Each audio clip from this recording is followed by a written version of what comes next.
Welcome to the X Podcast. You're listening to Russ Moore. I'm sitting across from Tim Moore. How are you? Great. How you doing? I'm doing really, really well. Yeah. It's summertime. It is summertime. You look tan. You look tan. Thank you. I've been out in the sun. Yeah, I love it. Memorial Day weekend was beautiful. I love it. And vitamin D. You know what? I have a friend that was really struggling with lethargy and fatigue. You know, maybe we're just diving right into mental health again.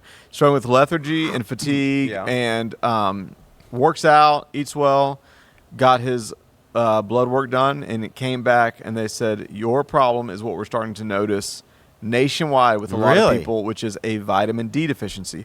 And they said so many issues nationwide. They said so many issues that people have, they don't realize go back to a vitamin D deficiency. So where all do we get our vitamin D from? Well, the sun. A little bit. That's probably a small amount of it. Yeah, from the sun. I think dark cruciferous vegetables like leafy green has vitamin D, like kale. I believe that eggs have vitamin D. Really? I believe oranges. Are we making this stuff up right now? Fact check me, Lydia. She's not going to tell you. We still don't have her a mic, do we? No. Well, yeah, I don't know. It's a good question. Anyways, we're derailed already. But I'm just kidding. Yes, we get it from the sun, but let's compare. Who's more tan? You gotta hold it up. Lydia, who's more tan? Who's tanner? Is it Tanner? Not more tan? Tanner. Who's Tanner? Who's the most tan? Who's the most tan? Who's the tannest? Who's the most tan? I think it would be Tanner and tannest.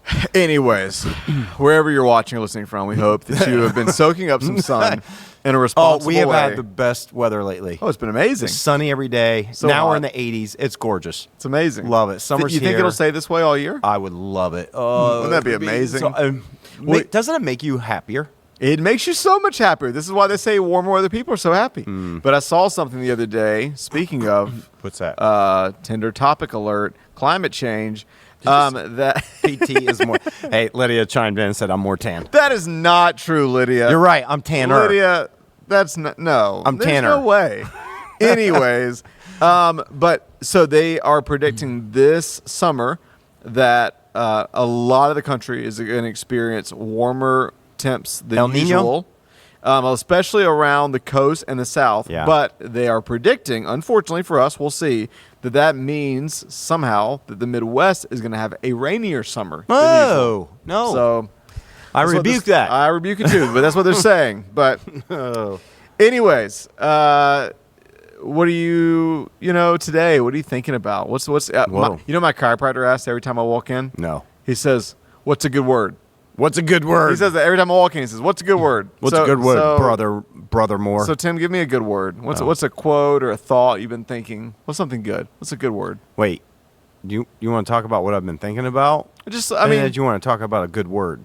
We can go get into a topic in a minute, but I'm just curious. What's a good word? Don't go gently. Put you on the spot. Well, were you ready to quote a random poem? No, the first quote that came into my mind was from a movie that I just watched, Interstellar. Okay. Don't go gently into the night. You just watched it again? Yeah, I did. Okay. Yeah. So, anyways, I was going to start. The poem, the quote that Dr. Brand does. Don't go gently into the night. Yep. It goes on and on. That was the first thing that popped in my head when you said, "What's a good word?" What's a quote that you were thinking? The rest of it I don't remember, but it was nice. Epic. Yeah. Okay. I don't know. I don't know. Listen. Yeah? Do you have a quote that you are ruminating on? You have a million quotes. Yeah, that's all you do is memorize quotes. I have something a little bit more spiritual. Oh, what's that? Well, I feel like I don't know. I feel like it needs too much build-up. Well, I told you that there's a communicator, Stephen Furtick. I like him. I don't listen to him all the time, but like twice a year, I'll feel like, there's a message that I'll just kind of feel like, this is a timely word, and I'll listen to it. And so some of it really resonated. The title was "Steady Hand for a Sudden Blessing," talking about how in the spiritual realms there's suddenlies that can happen. Yeah. And there's this psalm that I've read almost every day the last 4 or 5 days, and it's Psalm 37 in the Message paraphrase. And there's this one line I've been I just quoted Psalm 37 in one of my messages. Did you? I think so. Just 2 weeks ago. Well, there's this one line that I've been fixated on. I love it. It says, I wait passionately for God. I love that. It sounds almost like an oxymoron to wait passionately for God. And I wait aggressively. No. Wait aggressively. But at the end of the message that Pastor Stephen gives, he goes into this new song, which is, I can feel, you won't see the wind, you won't see the rain, but the drought will end, everything can change. And he has this whole line about, steady, I wrote it down, steady hand for a sudden blessing. And so I wrote down this line this morning. I was never planning on sharing this publicly, but I wrote this line down that I kind of want to be my phrase over the next season. I wait passionately for you today, God. I wait passionately for your spirit, for your strength, and for your suddenlies. For your suddenlies. The three S's. I like how you alliterated that. Yeah, of course. I wait for your spirit, your strength, and your suddenlies. And your suddenlies. All of a sudden. What does it look like to wait passionately? That's good. And he wrote, it can come all of a sudden. Steady hands make way for a sudden blessing. God's steady hand is on me even when I'm not steady. I like this. The absence of evidence isn't the evidence of absence. You need to think about that for a second. The absence of evidence isn't the evidence of absence. That's true. So even when it doesn't seem like he's that. In other words, even when you can't see the suddenly, God's still working steadily. I'll have to listen to that one. Yep, it's good. Anyways. That's good. Anyways. All right. We're rambling. What are we going to talk about? What do you want to talk about? Man, I tell you what, we've been so immersed in this mental health campaign / world. I feel like a lot of our podcasts have tried to lean into them a little bit more. And yep. I was thinking about more than we. I was thinking about if we want to be really, really transparent and live on the edge. Okay. I was thinking we could try to say the things that we wish we could say, but we hold back from saying. Trying to be very sensitive. Yeah. Is that too dangerous? Well, what do you mean?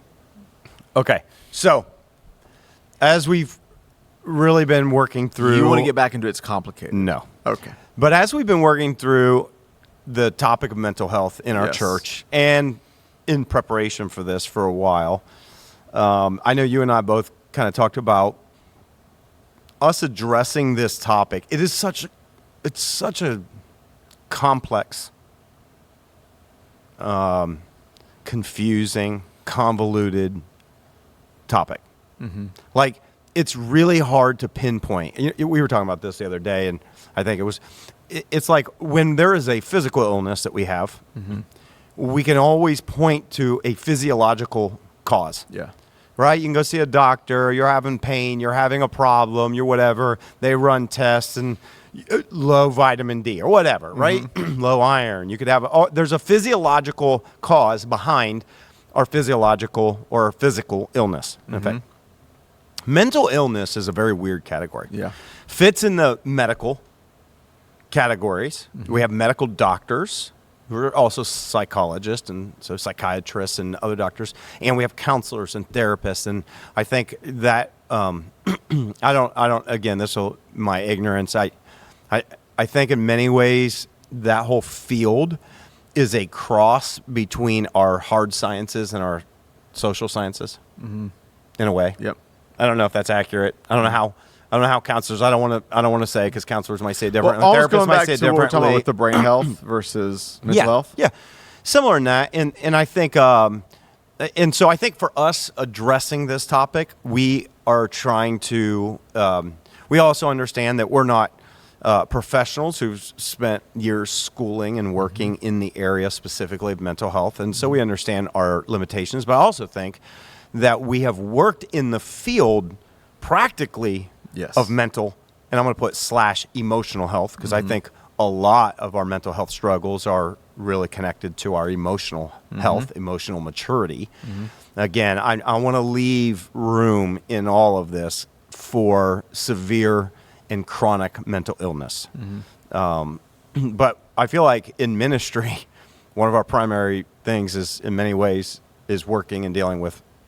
We have, most people that end up coming to church, a lot of them come because they're having a lot of problems. Yes. And so we really spend a lot of time with people who are going through, let me just put it this way.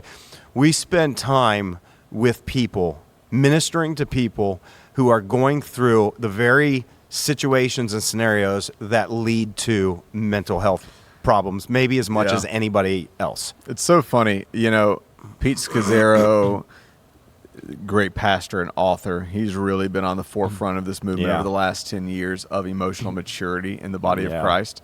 And his big phrase is, you can't be spiritually mature and emotionally immature at the same time. Right. Emotionally unhealthy. Yeah. And it's kind of a challenge to Christians.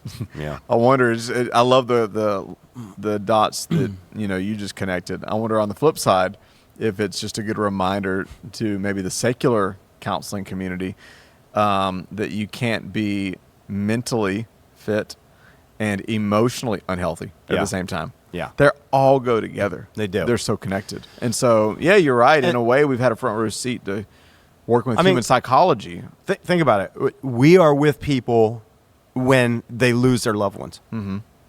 Like, we counsel them, care for them, officiate their funerals. Yep.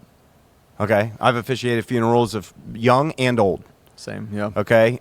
We're with people when their marriage is struggling, and before a lot of people would even look for a counselor or know where to start for a marriage counselor, they come to a church and talk to a pastor. Yeah. We deal with people when their situations in their life have become so tumultuous that they're on the brink of being homeless. They have no more money for food. They're dealing with family, like internal or abuse. Yeah. I could literally sit here and go back through, and I could probably name almost every scenario you can imagine that we have encountered, that I feel like we dive into like you said, we deal with human psychology and the effects of it. So we're not experts in that particular aspect, I would say, of the field and trained, and we have experts that we've been leaning on throughout the series. But a lot of those experts have all told me, no, you're right on. And I think some of that is because of our experience has led to wisdom and understanding about mental health. Now, with that being said, I want to say, you and I, because you just preached this last weekend, it was phenomenal, incredible message. Thank you. And we both have talked about having to walk this fine line. Yes. Because this topic is so broad. And on one spectrum, and this is real, there are people with crippling mental illness. We minister to people with crippling mental illness all the time. People that, we're talking all kinds of things, whether it's schizophrenia, multiple personality disorder, bipolar, manic, depression, crippling anxiety. Like we have literally been and tried to counsel and care for, not like a counselor does, but in our version of trying to care for and talk to and encourage and people in all of those situations. So I want to just say this: there is a need for a medical approach and a clinical approach. Yes. I want to say that for some extreme cases of mental health that PTSD and other forms. There's a need. So I think you and I both know that. Right. But at the same time, I think part of our conversations have been there is a massive and almost widespread national increase in all things anxiety, depression, worry, just sadness. There's just and at some point I'm left just kind of wrestling and going, hey, there are some things that are biological, and I get that, and there's ways of address that. There are some things that are chemical that we need to. There maybe some chemicals, some medicines, and things would be helpful, but I don't know that is adequate or speaks for what we are seeing today, culturally speaking, as this widespread mental health problem. Yeah. No, it's so true. It is, like you said, not to bleed the stone, as they say, but just to piggyback off what you said, it's an area where we try to be so delicate because of the spectrum in which we're speaking to people.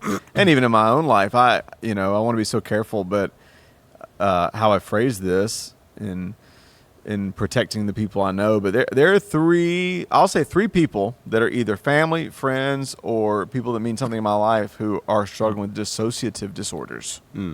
I mean, that's pretty. Yeah. Some going back decades, some just in the last year or so, and on all parts of that. And then people I know who have crippling social anxiety that is trauma induced.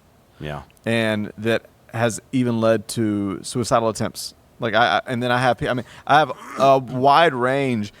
And so having said that, you want to be so careful. In fact, it's interesting, like you said, one of the things we've done each week of this series, we've submitted our notes to clinical professionals to review and give feedback. Yeah. And like you said, they've been so kind in saying, hey, you're on it with this. But they always try to bring caution. And one of the cautions this past week before I spoke was, hey, because we try to give a balance of practical, inspirational, and spiritual when we're speaking on this from a Sunday public platform.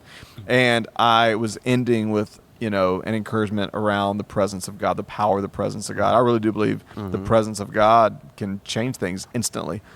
But for every story where someone's changed instantly, there's 1,000 stories where people are changed gradually. Yeah. And it just depends, and there's no formula. Yeah.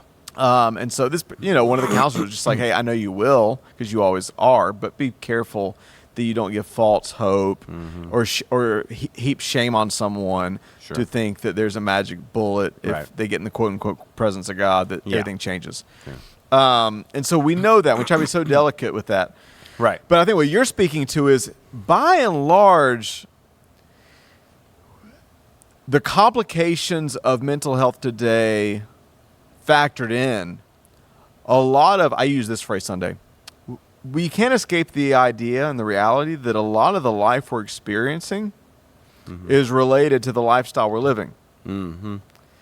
That there is so much more than is in our control. Yeah. That I think what you're alluding to is, for sake of wanting to be gentle, not heap on shame, not give people trite answers. At times, we've talked from the platform about the practical stuff that goes into it, but we've probably tried to be maybe overly gentle at times about, hey, the lifestyle we're living, the number of hours you spend on your phone, statistics show, is going to dramatically be correlated to depression and anxiety.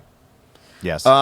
If you're a follower of Jesus, are you breathing in as much of God's peace and presence and word as you are news and Facebook and Instagram? Yeah.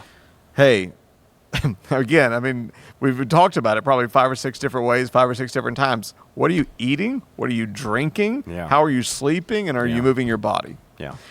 Or how about this? What place do we speak to the diminishing value of resilience in current society? Well, and I think that's kind of like what I'm talking about. And this is a tension that I know I felt through this series and just having to speak to this. Yeah. That I have to, and it's like I have to have my filter on, because part of me, trust me, I have incredible empathy for people who are really, I've gone through different seasons at times, so I know what it's like to have your mind just be in mental anguish. Yeah, you feel like you can't do anything. We all do.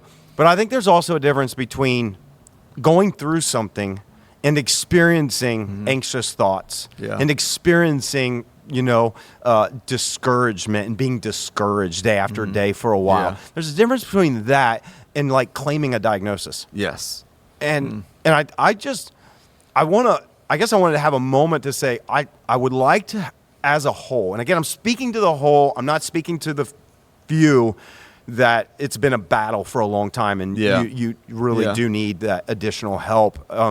But I'm talking about when we look at the stats and the numbers, and I just think we need to push back against this idea of everybody is self-diagnosing themselves as I have anxiety disorder, or I have depression, or I have this. Like, yes, seeing a counselor, and maybe there's seasons where, and I've had seasons where I look back and go, I think I was depressed. I mean, that lasted more than 2 weeks. Yeah. I think I was depressed.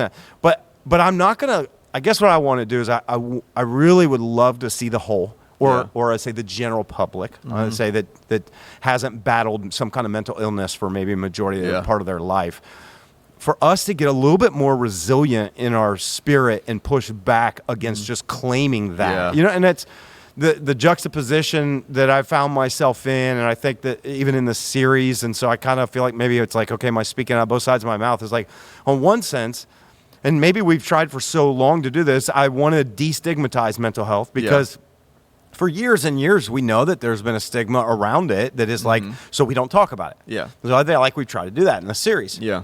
On the other hand, there's part of me that wants to look at some people and that are like now have, like you said, social anxiety, and I can literally look at their life and the choices that they're making that has really led them to that, and I want to like just grab them by the shirt and shake them and say, change this. Yeah, don't just say, well, I've got this and that's the end of it for my life, versus actually take some ownership and develop a little bit of resilience in your spirit. I don't know if I'm saying this. This might be coming across all wrong today. I would just say to if the you're crowd, and I'm not mad or angry. I'm just trying to express the tension. Yeah, because you want to help people. Yeah. And it's funny because somebody asked me the other day, they're like, how do you address, they're asking me, it's kind of like a blanket statement. How do you address such and such with people? And I told them, I said, honestly, it just really depends. Yeah. Depends on the person.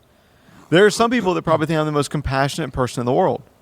Then there are other people that think you're a jerk. That lay down stuck in self-pity and victimhood, sabotaging their life with the same bad decisions over and over again, who come to me because they know I'll be honest and would probably say I'm brutal at times and harsh. Yeah.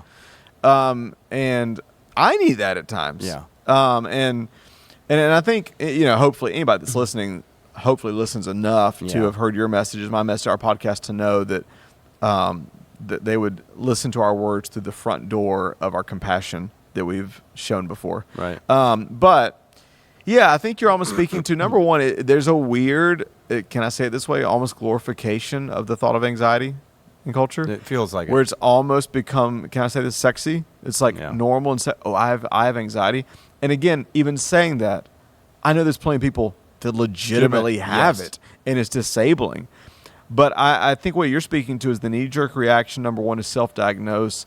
And then number two, I think, maybe this is a way to phrase it. If you do have a legitimate diagnosis of anxiety or a mental disorder, here's a question to ask. What's your motive and intent with it? Yeah. Do you view your diagnosis as a ditch to lie in or a direction to move forward from? Yeah. Do you view your diagnosis as, there's an old cliche, I love the thought that it's okay to not be okay. Right. I love that. Yeah. I think church should be the place where it's okay to not be okay. But I love that there's started to become a follow-up to that. But it's not okay to say that way. Yeah. Yeah. This sounds very cliche and spiritual, but at around May or June of 2020, Louis Giglio did a message called "I'm Not Okay, but Jesus Is." Mm-hmm. It's that whole thought of I may not be okay, but if I've got my life, I have a direction to move towards where the person who holds my life is okay. Yeah. And that's a mental construct to move forward from. And I just think, going to the resilience thing, I think there's a lot of directions we could go from that. But I've used the phrase, it came to me, there's a series we almost did that we never did, like last summer. And we were going to nuance the distinctions and strengths and weaknesses and pros and cons between self-help, self-care, mental health, but also self-denial, self-discipline, self-development. Yeah. And it seems like each generation goes to one of those extremes. It's all self-development. There's no self-care, or it's all self-care with no dialogue around self-development. Yeah. And I told you, and I've used the phrase several times since then, the thought came to me that there's a fine line between when you assess a wound and you're searching your soul, there's a fine line between the time it takes for a bone to heal and a muscle to atrophy. Mm-hmm. And I just think that maybe is the crux of the conversation you're alluding to, that it's like, how do you have that conversation on a Sunday? Yeah. Without, just going to use the word, triggering someone who may legitimately need to avoid certain things, certain situations, may legitimately be hunkered down by fear and anxiety and chemical controls. But we lose ground psychologically when we lay down so long that we lose our inner strength. Yeah. We lose our inner strength socially. Yeah. We lose our inner strength to do hard things. Yes. We lose our inner strength to tell ourselves no. We lose our inner strength to, I mean, just use biblical language, at times deny ourselves. Yeah. You know, there's a part of self-care where you deny yourself to care for the deeper part of yourself. Yeah. I mean, think about that. Yep. Think about the times that you don't feel like being around healthy community. Right. Do you indulge that feeling? Yeah. Or do you deny yourself to better long-term care for yourself? Yeah. Well, what are the areas, and you know, there's times I need rest. Then there's other times where I feel like sitting on the couch, but I need to deny myself so that I can invest in myself and care for myself through exercise. Yeah. And I think, I mean, this really goes down to the nitty gritty. There are people that, you know, avoid social settings, public settings, because they have social anxiety. I think there's some practical conversation to be had around that. What does that look like? Yeah. And it varies for everybody. There's not a neat formula for I it. have family members like that. Yeah. And so I see it. Yeah. And it breaks my heart. Yeah. No, I think that when I'm trying to be careful in this because I do understand, we understand mental health is a very sensitive topic. Yes.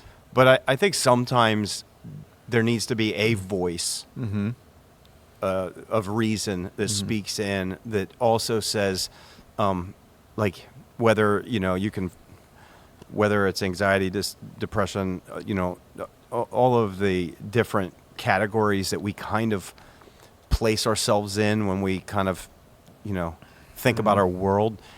I just think I don't want to be the kind of person that whatever label is given to the way I feel right now does not define me as a whole. Yeah.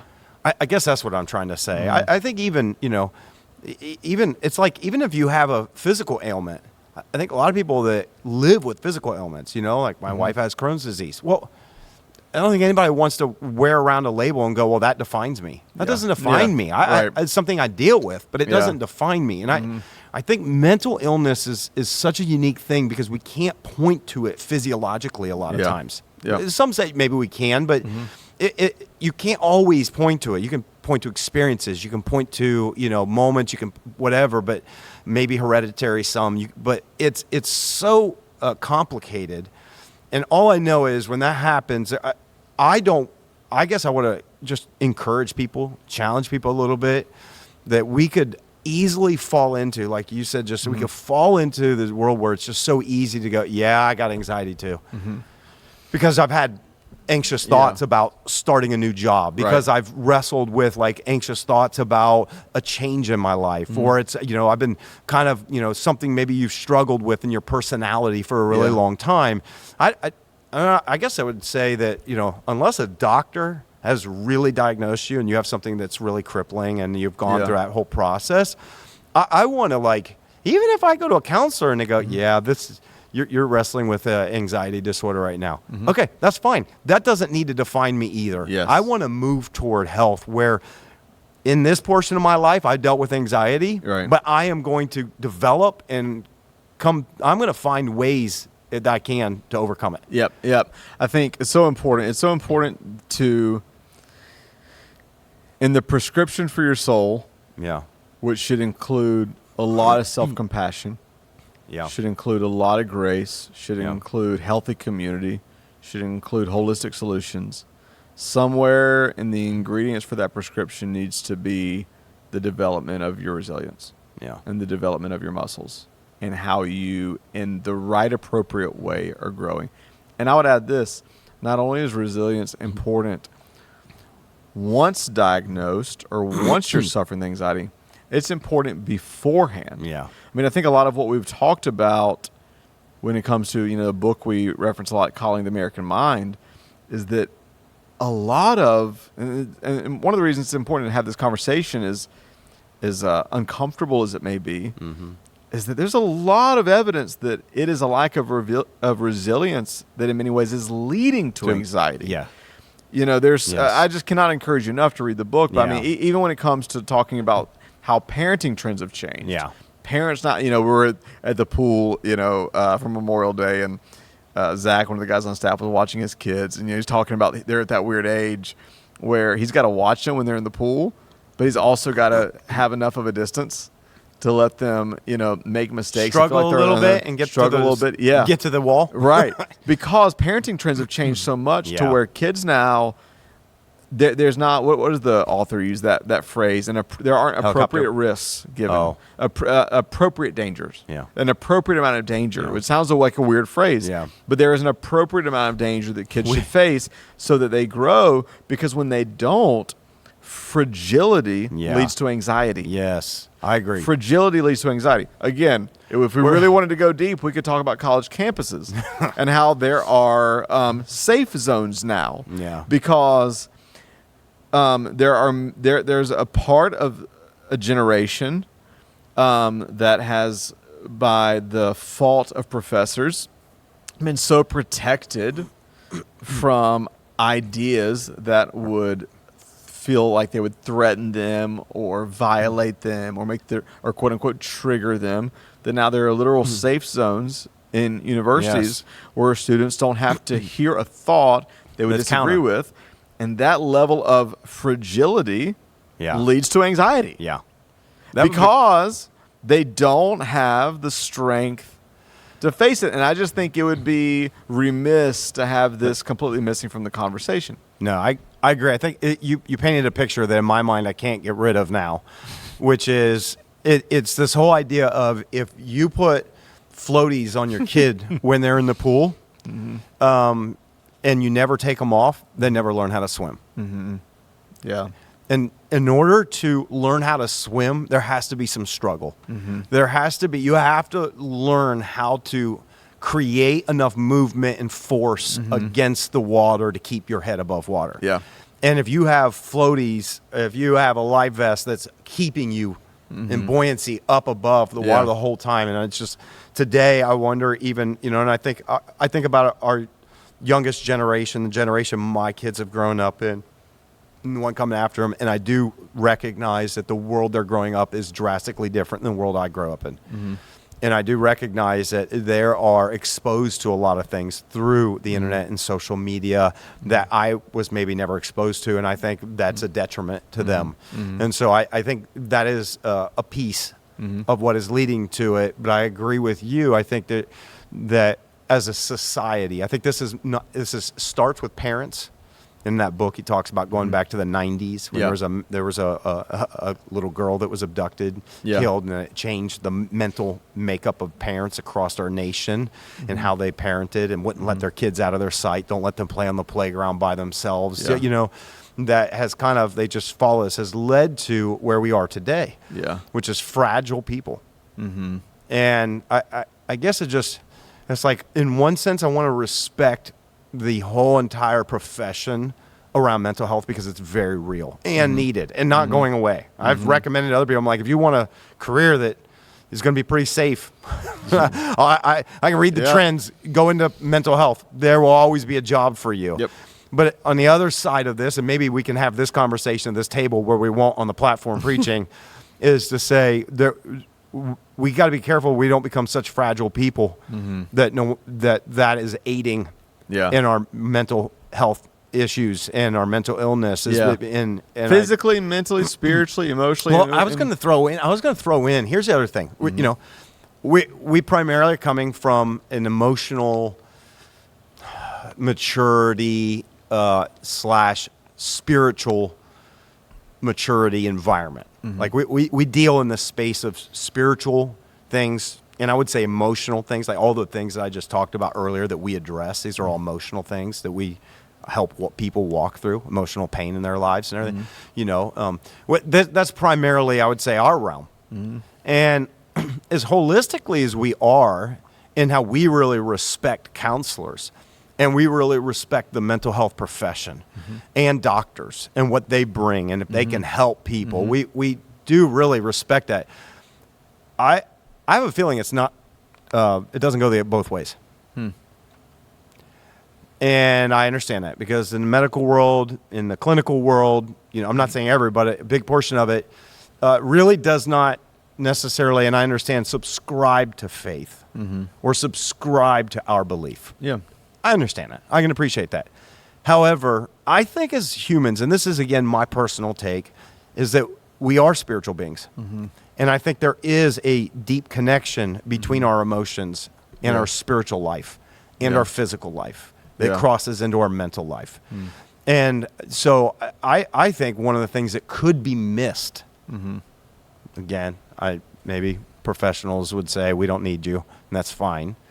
But I think one of the things that could be missed just as easily is the spiritual aspect of our journey. And I do think that plays into it. And it's hard because I don't know where the one line ends and the other line begins, and they're all gray zones and we all cross over. But I think we're so interconnected as humans. And so I think there's a lot that we talk about as spiritual practices that's really funny to me. I can't tell you how, even this weekend, this one's going to come out, and I'm talking about depression, and I'm going to be talking about a practice, a therapy that has been developed over the last 50 years that I can point to happening in Scripture thousands of years before that. And so there's so many things that out the world of psychology is caught up to reasons that I can point to in Scripture and go, yeah, Scripture says that we should do that.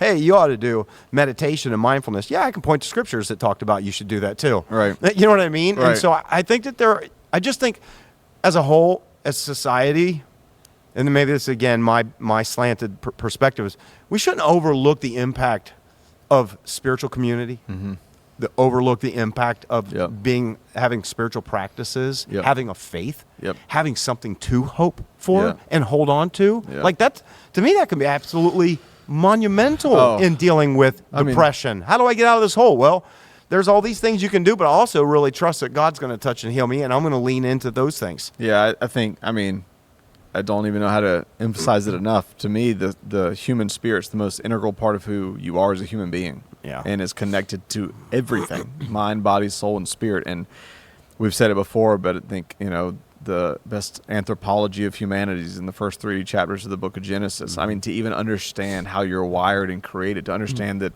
every symptom and ailment of the soul comes from our disconnection from God, and thus our disconnection to others, and learning how not just to be made alive again spiritually, but how that affects your souls, how to be emotionally set free, how to be able to take control of your mind and to think the thoughts that your imagination was designed to imagine, to be able to know how to, like you said, spiritual practices and rhythms, the art of meditation. I mean, there's a mirage version of meditation now, but true meditation isn't an emptying of the mind, it's a replacing of the mind. It's bringing the truths of God to dismantle. It's creating new neural pathways in your brain, not just by not thinking anything, but by having your mind, as Romans says, daily renewed by the renewing of your mind to actually have God's thoughts be. I mean, there's so many areas we go, not to mention the supernatural element. I know we're getting really spiritual on this. The supernatural element of the spirit when dealing with human being psychology. I've had these moments. I know you have yours, but for whatever reason, the story comes to my mind of a friend of mine about a year ago, one of the most down-to-earth people ever, and he's just so understated and a humble, normal guy. But he was in a room, and there was a girl in the room, and he just has this unique ability to hear the voice of God, and he felt like he heard God say, go talk to her and tell her she's a fighter. And he's like, well, that's a weird place to start, and she's going to think I'm crazy. But he walked over to her, and he said, hey, I know this may sound really weird. He said, but I just, I felt like God wanted me to encourage you, first of all, that he says you're a fighter.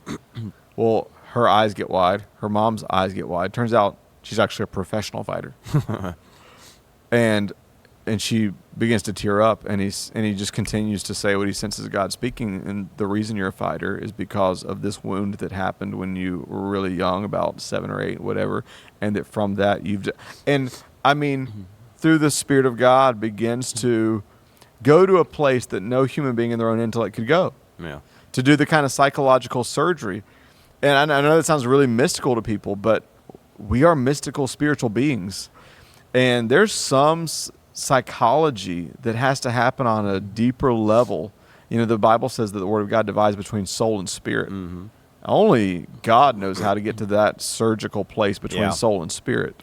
And supernaturally. This is a big train of thought, but I think what you said cannot be understated enough. I just think it is holistic.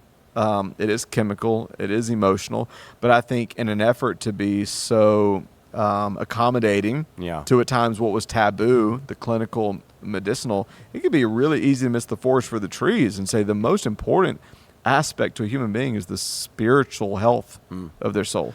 Well, I also think too, as you were mentioning that, I think it's the swinging pendulum that happened over history, where for the longest time, without science, everything was mythical and mystical. Yes, everything was. Yes. So witch doctors and the way you treat stuff, you know what I mean, and so I got, let me say, was spiritual, regardless of what the religion was. It was spiritual. Yeah.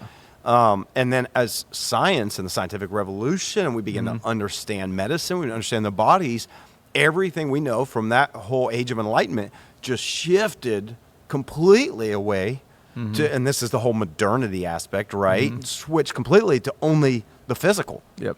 And everything is just the physical and the body, and that, the mental is unique. Like the mental illness is unique. I mean, you could have people where you can't pinpoint and find it physiologically, but their mental break, their struggle is so real. Yeah. And so I think, I guess, I don't know, this is just my perspective where I try to maybe take a holistic approach. When I say holistic, I'm all for counseling. I've been through a lot of counseling. I think counseling is fantastic. Therapy is great. Medicine, if it's needed, I think can be helpful. But can we just say this? Back to the pendulums. There used to be the aspect where you should never get medicine. All you need is Jesus. Right. But can we be honest? There's a little bit of a pendulum now. Now only need medicine. Yeah, where that's the first response instead of the last resort. Yeah. Or the only response. Yes. I just medicine, and I don't need Yeah. something spiritual. I don't need something to, and so I think this is where maybe it's where we'll differ from different people, but I just think a holistic approach is I need a spiritual prescription. I need a physical prescription for my mental health. I need an emotional prescription. I might need all of that, maybe even before I get to the point where I need a physical prescription. Yeah. Or medicines, and I don't have anything against them. Yeah. I think, I don't know. I'm just kind of rambling today. Yeah. I wanted to, I felt like there needed to be some space to say some things, and ultimately to say that, I think you mentioned this phrase before. I think Louis Giglio said this, that sometimes I think we may today give mental health in our culture more airplay than we should. Yeah. This is that whole, I want to destigmatize it, but at the same time, I don't want to elevate it to such great heights that it is our future prescription. We've already, our society is just lost to mental health problems. I just don't want to take that. I feel like we need to get back to building resilience in our emotions, building a resilience in our mind. Yeah. Hey, let's give some practicals. How can you build resilience? Wow.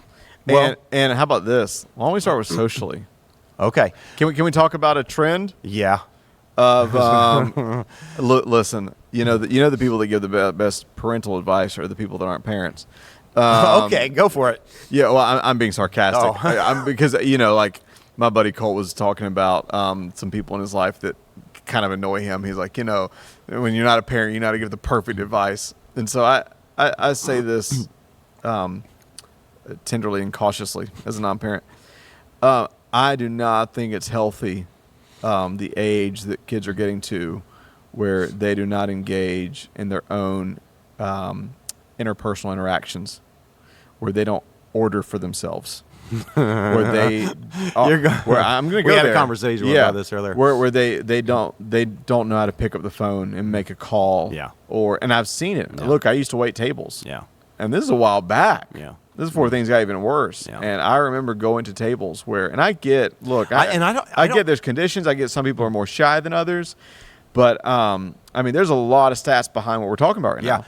I'm not even really sure too, because this like it's hard as a parent. This is something new. Like we grew up, me and my wife as pastors or as parents. Sorry, we grew up in the era where things went from phone calls or face to face to text. We grew up in that era.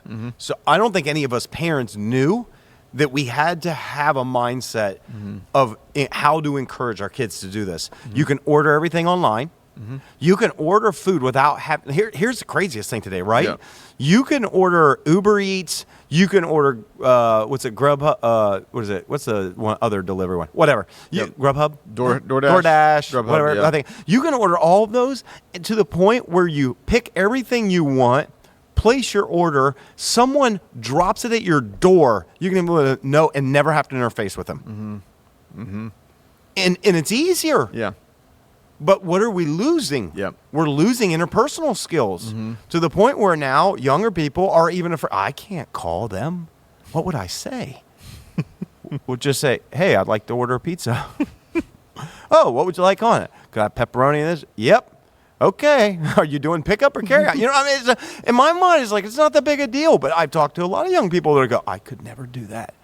And when I hear that, that is a minor. It's funny, kind of minor, but is that a root of a much bigger thing? Are we gonna find a correlation someday to those that have trouble with even doing that to having anxiety? Yeah. Having social anxiety. Yeah. Having really bad interpersonal skills. Not being able to ask for what they need. Not be able to Self-advocate. yeah. And Challenge. you have to do that in the medical world. Approach. Yeah. You got to do that today for your own health. You got to be a self-advocate. Wherever you go, you got to ask. You got to, you know. And so, I mean, again, that's such a minor, small one. And I don't think as like my parents, as myself as a parent, I think that was brand new to parenting. That it really came midstream. Texting, I mean, we didn't have cell phones when we first got married, really. Lorelei and I didn't.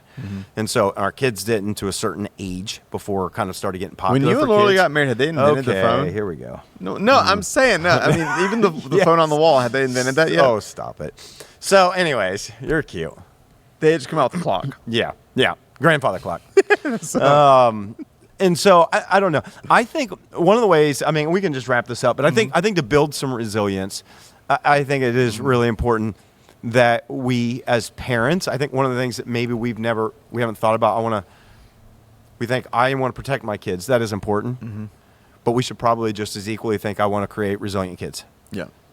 So I think some of this might start with the generation coming up with, or the parents today, really understanding how important it is to let your kids play outside with some friends unsupervised for an hour or two. That doesn't mean that they're 10 miles away in some strange park or whatever, but what does it look like to as much as possible, you know, to allow them to, because that's a big one they talk about in the book, kids not being able to resolve conflict socially and not because their parents are dealing with it. All right, here's the thing. So we're going to have to wrap up because we have to go here in a second. But we've talked about resilience before, so we've probably hit on some of this. Write us in and let us know, number one, if you agree or disagree. Number two, what are the areas you want to build resilience? I will just give one thought because there's a lot of directions we can give to this. Me and you both love this phrase. Here's a way to build resilience. Every day, do hard things. Do something hard. Do something hard. Have that as a motto for the next season of your life. I do hard things. Take a class and that makes you uncomfortable. Take a class that makes you uncomfortable. We've talked about this. Erwin says that when he has people address their fear, he starts with food. What's a food you're afraid to try or that you think you don't like? Go eat it. What's the worst that can happen? Well, I might gag. Who cares? Go try a new food. For me, because I think, and I've been a part of this, you know, preaching of the whole thought on Sabbath and rest, and I believe in that. I think we all have paces we need to reassess and readjust. But every once in a while, I've got to check myself and say, in this area of my life, do I need to slow it down or do I need to suck it up? And I think it's a great question to ask in some areas. Here, do I need to slow it down or do I need to suck it up? There is a healthy mix of self-talk. Self-talk should never be demeaning. Self-talk should never be harsh. Self-talk should always speak to your value. But when you believe in your value, you'll also call yourself to your highest potential. I love it. And so I just want to encourage you, have the motto, show yourself grace. Not enough of us show yourself grace, but appropriate grace. And do hard things. and pick a hard thing to do. If it's socially, stretch yourself socially. Yeah. I feel this in myself. Like I'm not trying to act like I've arrived on this. I go through seasons where I've either been down in the dumps or maybe I've gone through a season of self-pity or felt bad for myself. And I've noticed I've gotten into a habit in those seasons where I'm like, oh wow, my last 5 or 6 times of walking into a coffee shop, I've kind of had my head down. Yeah. I've kind of not really engaged the person behind the counter. Hey, I'll take a coffee. Yep, I'll do that. That's fine. There's nothing wrong with that. Yeah. But no, like I'm just gonna say this, not in an arrogant way. I got more in me than that. Yeah. Especially as a follower Amen. of Jesus, I have something in me that I can come in there, lift my head up, look them in the eye, smile, engage them, ask how their day was, and maybe even speak a small, simple word. Like someone said the other day, the way that you engage with other people is the way you engage with yourself. Mm-hmm. And you're speaking something to yourself. And so whether it's socially, whether it's something as simple as the food you eat, like you said, taking a class. Physically, I think you could, Yes. just to add to that, I think Yep. it's like, here's the way. You want to build resilience is the same way you build anything else, right? You got to have tension. You Yep. got to feel uncomfortable. Yep. Same way you build muscle is building the spiritual muscle or the emotional muscle or the mental muscle in your life. And so I think you could do a ton of different things. You could be like, hey, if, you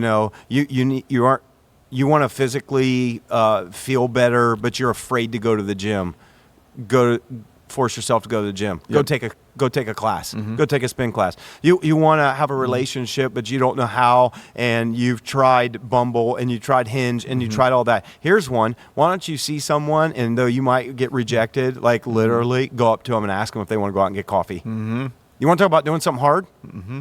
In a generation that it's only going to be social, it's going to be send a text, it's going to be snap them, it's only going to be this. No, how about to their face? Yep. Why don't you go up and why don't you ask them, say, hey, would you like to go get coffee sometime? Yep, I love that. I mean, it's just, again, these are just like, what are some real practical ways to build resilience And you in know your what's life? awesome about what you just said? Is number one, most of those things you just said that you're not going to want to do, you'll feel so glad once you did it. Yeah. The problem is we usually we wait till we feel like doing it before we do it. Yeah. But many times we're not going to feel better till we do better. But the second thing is if you face rejection, you're going to have this beautiful realization even if you are rejected I'm that, okay. oh, I'm okay. I'm okay. All right. And so last parting thought. For Memorial Day, I did the Murph. Yeah. It's that kind of classic Memorial Day and honor, Workout. CrossFit WOD, workout of the day, whatever. And it's a little brutal. Yeah. I didn't do you're supposed to do it with like a 20-pound weighted vest. I didn't have a weighted vest. But it's like you run 1 mile, you do 100 pull-ups, 200 push-ups, 300 air squats, run another mile. It's brutal. Yeah. I did it a few years ago, barely survived. I did it Monday, and I was sore. This isn't a brag. I did it. But you know what I noticed? Maybe it's because I did the stupid... It was easy I for you. did the trail run. It was not easy. It was brutal. But I did notice, I'm like, oh, wow, all the things I've been facing lately, my conditioning's up. Yeah. Oh, I feel it. And it reminded me of that quote, and maybe this is a good quote to leave us with as we're talking about resilience. Yeah. Craig Rochelle said this: the pain you endure today is the strength you enjoy tomorrow. That's so good. The pain you endure today is the strength you enjoy tomorrow. Do you want tomorrow to be someone whose capacity is stretched? Yeah. And someone who can take on a lot, and someone who can run longer without growing tired, and can face more without being defeated? Yeah. Then invest in some pain today. Do hard things. Grow your resilience. Love it. Good stuff. Yep. Thanks for joining us for this week of the X Podcast. Write us in podcast@thex.church. Don't forget to rate, review, and subscribe. 5 stars as always. We love you. Until next week, we'll see you then.